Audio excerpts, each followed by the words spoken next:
तो देखिए दर्शकों से हम अपना दिखा देना चाहते हैं कि ये लेटर है भंते जी का और आप देख सकते हैं इसको। आप लोग स्याही नहीं समझ पाइएगा क्योंकि ये ब्लड का ही है। हम क्योंकि सामने से देख रहे हैं ये ब्लड है। ब्लड से भंते जी आप ये लिखे हैं। हमारी धरोहर, हमारी मकान, हमारी प्रॉपर्टी संपत्ति जो कब्जा किए हुए हैं। जी 84,000 स्तूप बनाए थे सम्राट अशोक ने, उसमें एकमात्र ये बचा हुआ है। तो क्या ये हम नहीं ले अपना? तो जी चाहे हम हत्या भी हो जाए हमारी, चाहे हमें प्राण निकल जाए, हमें कोई दिक्कत नहीं है। हम इससे काली नहीं मानने वाले, पीछे हटने वाले नहीं है। मैं मुख्यमंत्री को अपने ब्लड से लेटर लिखूं, उसका उद्देश्य ये है जी कि महाबोधि महाविहार जी जी ये हमारे ब्लड का रिश्ता रिलेशन है। ये कोई हम वो भीख नहीं मांग रहे या हिस्सा नहीं मांग रहे, ये हमारे ब्लड का रिलेशन है बुद्ध से, जी जी। सम्राट अशोक से और जितने भी संत महापुरुष, इसलिए हमने अपना ब्लड से लिखा है। नमस्कार साथियों, अभी देखिए हमारे पास एक भंते जी मौजूद है। इस भंते जी को मामूली भंते जी नहीं समझिएगा क्योंकि देख सकते हैं इनके हाथ में एक लेटर है। आइए लेटर के बारे में कुछ इनसे जानकारी लेते हैं। सबसे पहले बंदावी करता हूँ भंते जी आपको। मंगल हो, दया हो, करुणा हो। भंते जी आप एक हाथ में लेटर रखे हुए हैं, ये कैसा लेटर है हमको बताइए। ये लेटर मैंने अपने ब्लड से लिखा है, मुख्यमंत्री नीतीश कुमार को देने के लिए। ब्लड से लिखे हैं? हाँ जी, ब्लड से लिखा है। आखिर ऐसा विचार क्यों आया आपके दिमाग में? ऐसा विचार ये आया, कल मेरे जन्म 1 तारीख को जी जन्म तिथि थी, जी तो जन्म तिथि पे उपलक्ष्य में जी जी। मैंने ये सोचा, विचार आया कि इस जो जन्म तिथि पे मैं मुख्यमंत्री को अपने ब्लड से लेटर लिखूं। उसका उद्देश्य ये है जी कि महाबोधि महाविहार जी जी। ये हमारे ब्लड का रिश्ता रिलेशन है। ये कोई हम वो भीख नहीं मांग रहे या हिस्सा नहीं मांग रहे, ये हमारे ब्लड का रिलेशन है बुद्ध से, जी जी। सम्राट अशोक से और जितने भी संत महापुरुष, इसलिए हमने अपना ब्लड से लिखा है। हाँ। ताकि उनको ये एहसास हो कि लोग का ये ब्लड से रिलेशन है और ये अपने ब्लड से भी लिख सकते हैं लेटर आपको। अच्छा अच्छा, आप लोगों के मुख्य मांगे क्या थी?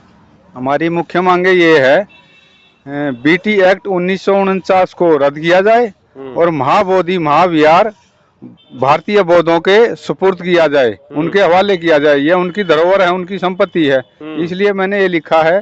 इसमें मैं आपको पढ़ के भी बता सकता हूँ। एक बार पढ़ के सुना दीजिए हमारे दर्शकों को। इसमें मैंने लिखा है, सेवा में श्री नीतीश कुमार जी, मुख्यमंत्री बिहार पटना, मैं यह पत्र अपने खून से लिख रहा हूँ। कृपया बीटी एक्ट 1949 रद्द करें और महाबोधि महाविहार बौद्धों की धरोहर है, बौद्धों के सुपुर्द पूर्ण रूप से भारतीय बौद्धों के सुपुर्द करें। धन्यवाद। आजाद भारतीय भंते प्रज्ञा रतन, आजाद भारतीय सन ऑफ रघुवीर सिंह, पता मकान नंबर 130 नियर वाटर पंप वाली गली, अंबेडकर चौपाल, village post office Bakner, Narela, Delhi 40, mobile number 92 11 498 136, जन्म तिथि 1/5/1971, ब्लड ग्रुप ए पॉजिटिव।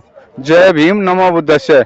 कल मेरी जो है जन्म तिथि थी 1/5/25 को, मैं 54 वर्ष का हो गया, इसलिए मैंने ये लिखा था इस उसमें। तो देखिए दर्शकों से हम अपना दिखा देना चाहते हैं कि ये लेटर है भंते जी का और आप देख सकते हैं इसको। आप लोग स्याही नहीं समझ पाइएगा क्योंकि ये ब्लड का ही है। हम क्योंकि सामने से देख रहे हैं ये ब्लड है। ब्लड से भंते जी आप ये लिखे हैं। तो भंते जी हम आपसे जानना चाहेंगे कि आखिर ये सब कदम आप लोग महाबोधि महाविहार को मुक्त कराने के लिए, कभी कोई भूख हड़ताल पर बैठ रहे हैं, कोई ब्लड से कोई लिख रहा है तो कोई पैदल चल रहा है, तो आखिर आप लोग ये कब तक करते रहेंगे?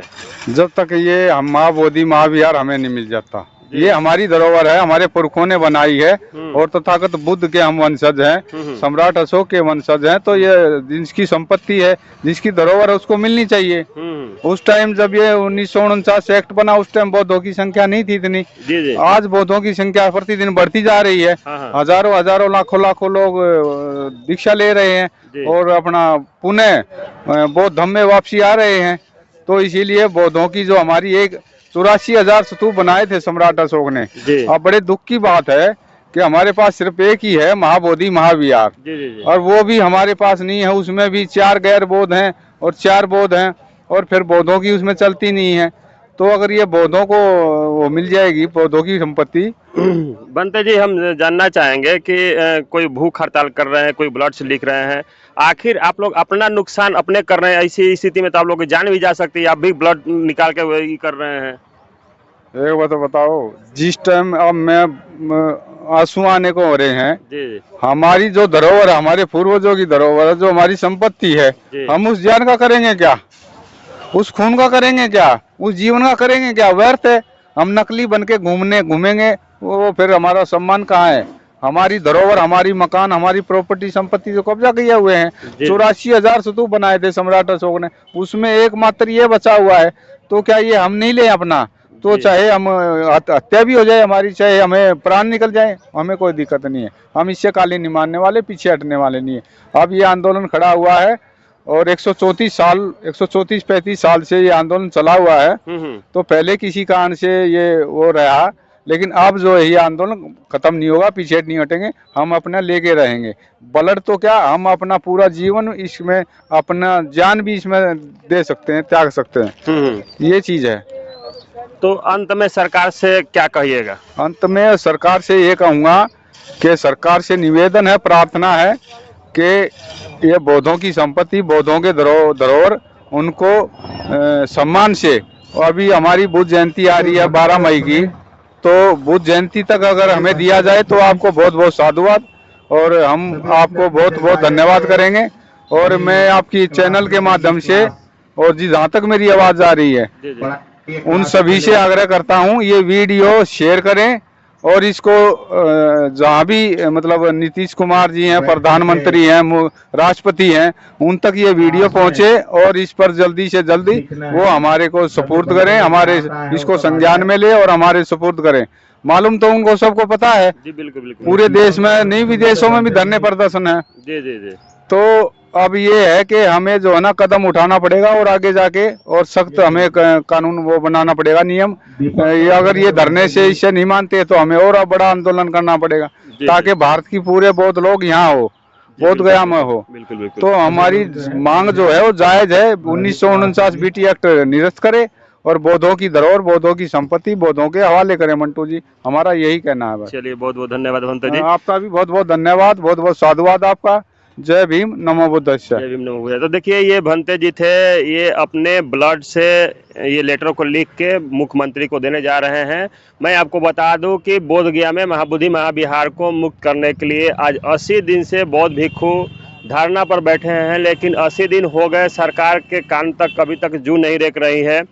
उसी के लिए किसी ने भूख हड़ताल पर बैठा है, तो किसी ने पैदल यात्रा किए है। तो ये भंते जी थे, देखिए ब्लड से अपना लेटर को लिखे हुए हैं, अपनी मर्जी से लिखा है, और अपनी मर्जी से लिखे हैं, अपनी मर्जी से लिखा है, अपने जन्मदिन के उपलक्ष्य एक में। यादगार बनेगी। इसमें शब्दों को भी तो पढ़ो। जी जी जी इसमें मुख्यमंत्री नीतीश कुमार का भी नाम ब्लड से लिखा है। जी, बिल्कुल बिल्कुल। इसमें महाबोधि महाविहार का भी ब्लड से नाम है, बौद्धों का भी ब्लड से नाम है, मेरा भी नाम है, मेरे पिताजी का भी जो है ब्लड से नाम है। जी जी अंबेडकर का भी इसमें नाम आया है, अंबेडकर।